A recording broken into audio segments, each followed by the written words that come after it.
especially not in the summer. I protective style during the summer. Let me throw this up. Fall time, winter time, I start wearing my braid outs and things because it's a little cooler in Florida by then. But Florida heat, y'all, this humidity ain't to be played with. So here we go. I'm gonna this is gonna be a two-part. I see I'm already at 21 minutes. No, but I know YouTube how they do. So this one, can you see that?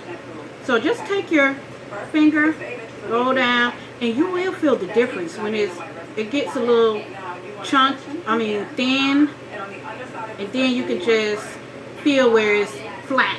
That's where I'm gonna, right there. You can see in my palm, my hair, I'm gonna clip it right there. So here we go. I feel like I've been rambling, but you know, it is what it is. No big, it's just a little bit. So now what I'm gonna do now, because it's been a while, I had my hair up in a protective style while I was working. I've been wearing wigs. I got a couple of wigs that I can show, about 4 wigs that I can show you guys that I bought specifically for work in summertime.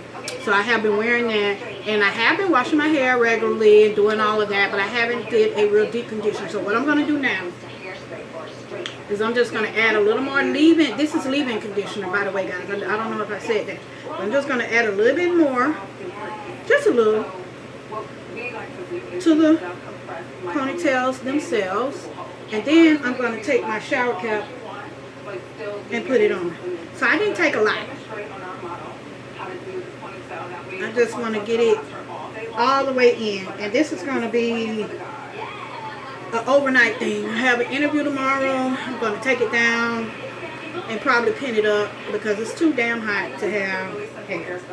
But before I put my shower cap on and this video ends, I just want to continue with my little story about why I've been missing in action or on hiatus, basically life hiatus. So graduated, looking for a job. I really wanted to get into something that's in my field, or try to get into a state or government position where I can start trying to set up 401ks and retirement, because I am in my 30s. I'm trying to secure my future. Not that I haven't been trying to do that in the past, but the jobs, because of my education situation, was not, those type of jobs was just not, I wasn't looked at. I applied, but I just wasn't looked at. I understand that people want a certain level of education to apply for these jobs. So I understood that. That's why I went back to school. But I found this one job, right? It's cool, so I say, you know, I'm going to get in to get me some experience, you know, whatever. This is the benefits processing. I won't mention the company's name, but look, to the company, because they just messed over me. I understand these policies, these companies, you know, have. This is specifically about attendance. I wasn't one who missed a lot of work, but certain situations, I would be late for work. I always email my supervisor, hey, this is the reason why I'm late. Or, you know, it wasn't excessive like every day. This is over almost a 2-year period. I had a number of tardies. So y'all, these people come to me one day last week and was like, oh, you have all of these tardies. We have to let you go. I'm like, okay, cool. I kind of felt, because the atmosphere of this particular job had been changing. Y'all, I'm just rubbing it in, but the atmosphere of the job had been changing, and I had been noticing. But no lie, no effing lie, this one chick sat by me. You know, she was a cool chick. I don't have nothing against her, but this chick was late every day for 2 weeks. Nothing was said to her. My lateness was over a 2-year period. 1 month, one month, then 3-4 months go by.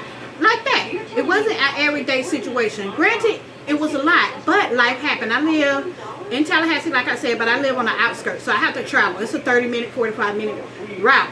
The last straw was, I was on my way to work. I live in this suburb off of Tallahassee. Like I said, 45 minutes to get to this job. Okay, so I leave my regular time. I always leave an hour early to give me time to get there on time. This particular day, I go down the street, North Monroe. Accident before I even get over the overpass. There's an overpass you have to go to get on the main thoroughfare.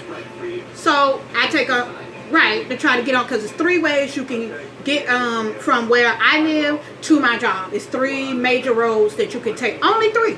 Ain't no other way around it unless you going on the interstate. Mind you, North Monroe is the only way to get on the interstate from the quickest way. The other way would be Capitol Circle. So accident, boom. I couldn't even get to the interstate to be able to go off the interstate to, try to get to my job. So I tried to Old Bainbridge. Boom, another accident. Blocked for miles, literally from Old Bainbridge, because Old Bainbridge is a 2-lane road, so I couldn't just, go to the next street. Most of the streets are neighborhoods, dead ends, stuff like that. North Monroe, it's a little bit more access to other roads. So usually Old Bainbridge is the quickest. But anyway, accident, couldn't do what I needed to do. Took me literally 15 minutes to turn around, because this is a 2-lane road with ditches on both sides.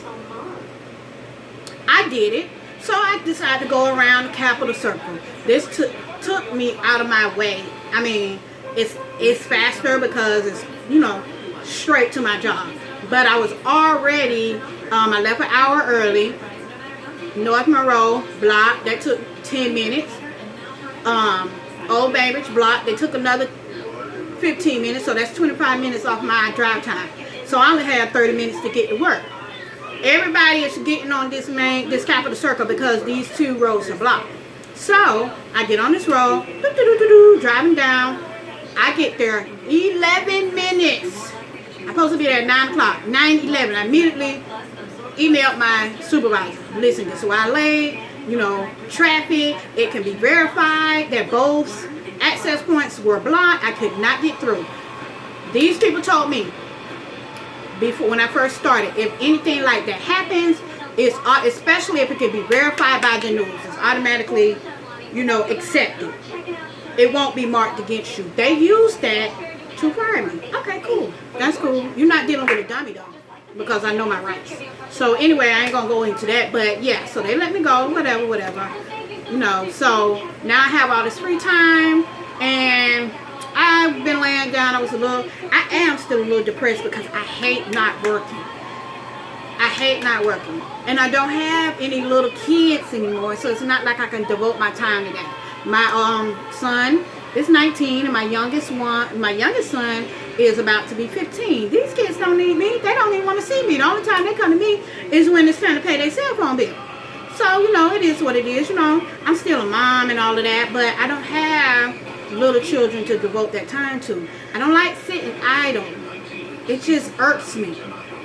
I know I shouldn't put all of my identity up into a job, but I am one who likes to take care of my family. Just puts a monkey wrench into my plans. I had a lot of plans that I was setting up for over the course of the next year. Eventually, I was planning on leaving this job anyway. But one of my co-workers at this job told me, I'm not a real religious person. I consider myself a Christian. I do go to church on occasions. Not occasions. I go to church. I haven't been regularly in the last year, but I do go to church. I do enjoy church. I do enjoy hearing the word. But I'm not one who everything that happens to me, I'm running to the church. Or anything bad happens to me, oh, pray for me. I pray for myself. And, like I said, I'm not super religious like my grandma was back. She has passed on, but she was super religious. Everything, go to Jesus, go to Jesus. I understand it. But I do that in my own way now. But anyway, I just lost my train of thought, y'all. That's crazy. But anyway, yeah, like I was saying, I was down, really down for a bit. This just happened last Wednesday. Today is Thursday, so it's been 1 week and a day. I was really, really down because I had these plans that I had just started putting into motion. Just start saving, trying to get my debt down. Not to mention, I have student loans. I have those in deferment, but I was planning on to start paying for those by the end of this year, paying on those. I mean, my student loans is up there, upwards towards $50,000. You know, it is what it is. I got my degree. I know I can make this money. But anyway, so that's where the downers came from. Like, damn, now I got to rearrange everything and try to do something different. So I was laying around like this past week, like, damn, what can I do? Damn, what can I do? And just pop just like that. Baby, you got a YouTube channel, so go ahead and start doing that. You know, just to occupy your time. In the meanwhile, I am still looking for a job, you know, doing this, that, and the third, trying to motivate myself and keep myself positive and in good spirits. I am. It's been a struggle, but I still am. You know, it is what it is. It's hard to lose a job and try to start all over. But I know God got my back. I'm a strong individual, and I know I can handle it. Sometimes, so when I wake up in the morning, I realize I ain't got nowhere to go. I'm like, no, Lord. But then I snapped my sister, like, baby, you got this. Put in another application. Put in 2 more applications. Yeah, so I'm going to be coming to you guys with some a few series.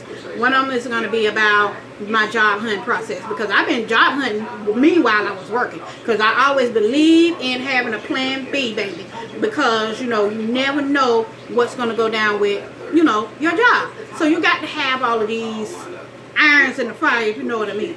So I had been applying for the state of Florida.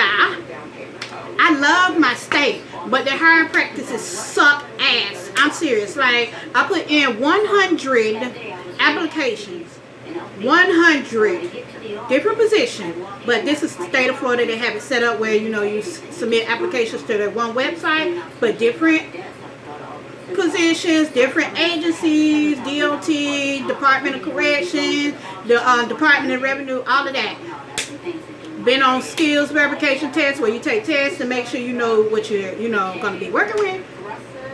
Had a couple of interviews, but it does not make any sense to me that a person applies to 100 different positions, did a couple of, you know, interviews, but not even an offer. Some of these positions, I mean, like secretary, who can't answer a goddamn phone? Like, really? But, you know, it is what it is. But it's just, it's like the system is setting people up for failure, not allowing you the opportunity to show. You know, if you have a large demographic that's just graduating college, and you know that you, which I have seen personally because I work for this company, which is an HR company that handles the state of Florida contract in regards to benefits and jobs. So I have seen people retire. You have so many people apply for that position. You know, you have some kids straight out of college. I'm not a kid, but you know you have some of these people straight out of college. You cannot expect them to get in that position and do what that retiree did. You got to be able to invest in your employees. So you get this person, you know, she's straight out of college. She does the interview. She sounds like she could be somebody you can invest in. You train her. That's my thinking. But clearly that's not the way it is, because I have seen where people get their children into that position straight out of high school, mind you. That's a whole nother thing. But you know what, guys, I'm going to close this video, and I'm coming right back in a moment to continue with the products that I have been using in the past 6 months. Thanks for listening, guys. I promise you guys I won't fall off the face of the earth this time. I'm going to try to keep this up, even when I do get a job, at least once a week. You know, that's the least I can do. But right now I'm going to go ahead and put a shower cap on and deep condition, basically. I'll see you guys the next time. Be blessed. Keep positive. Don't let anything get you down. Like my grandma used to say, don't let them steal your joy, girl. Bye.